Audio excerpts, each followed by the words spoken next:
మొత్తం మిల్లుల కథ మిర్యాలగూడ సన్న బియ్యం అమ్మే రైస్ మిల్లుల మీ జిమికు చెప్తా ఒకటే నిమిషం.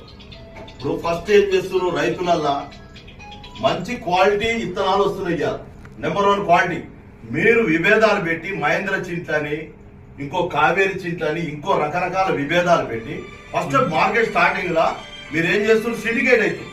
సిండికేట్ అయ్యి బియ్యం మీరు అమ్ముకోరా బయట మార్కెట్ లో బియ్యం అమ్ముకోవాలనే తెలివితోటి మహా మేధావులు రైస్ మిల్లర్లు 7,000 మనం స్టాండర్డ్ అమ్ముకోవాలని తెలివితోటి 2,700, 2,750 వేస్తారు మీరు స్టార్టింగ్ లా. అది అరకొరకు వస్తాయి. తర్వాత ఏం చేస్తారు చిటికేసి మొత్తం సిండికేట్ అయ్యి ఇక అనకూడదు ఆ మాట మిమ్మల్ని కానీ ఎవరెంబ సొమ్ము ఎవరి సొమ్ము ఇది ఎవరి చెమట ఎవరి రక్తదారం ఇవాళ మొత్తం 100 వ్యవస్థలు ఇవాళ భారతదేశంలో బతుకుతున్నాయంటే రైతు చెమట దార పోస్తేనే ఈ 100 వ్యవస్థలు బతుకుతున్నాయి.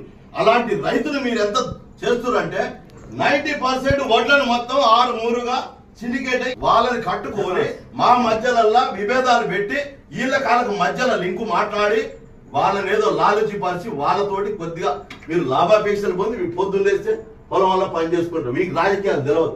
గడ్డి కోసుకోవడం మోటార్ పెట్టుకోవడం పొలం బారించుకోవడం వాటి రాడుగా వాళ్ళతో మీకు సంబంధం లేదు.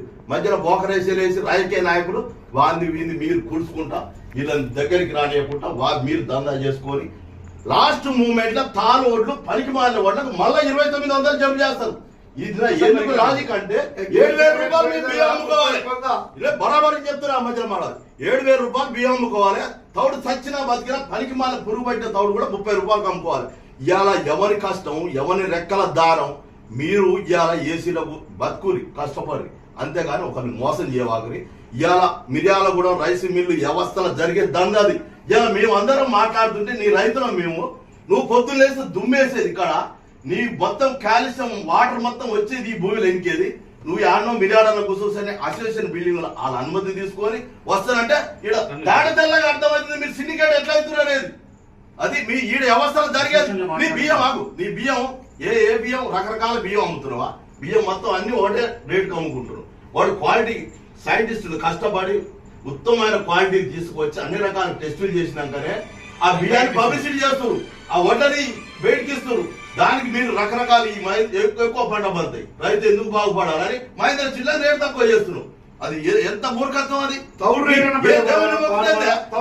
ఏ దేవుడిని మొక్కితే నువ్వు చేసే ఇటువంటి అనకూడదు. ఆ మాట లుచ్చావరాలు చేసి నువ్వు ఆ రైతు ఆ కష్టం వల్ల ఆ రైతు చవటలు ఉంది దేవుడు వాడు పండించిన పంటల భూమిలో చీమ కాల్చి ఆకాశం పక్షి వరకు ఆ రైతు మీద ఆధారపడతాడు. అసలు రైతు నువ్వు కాపాడు.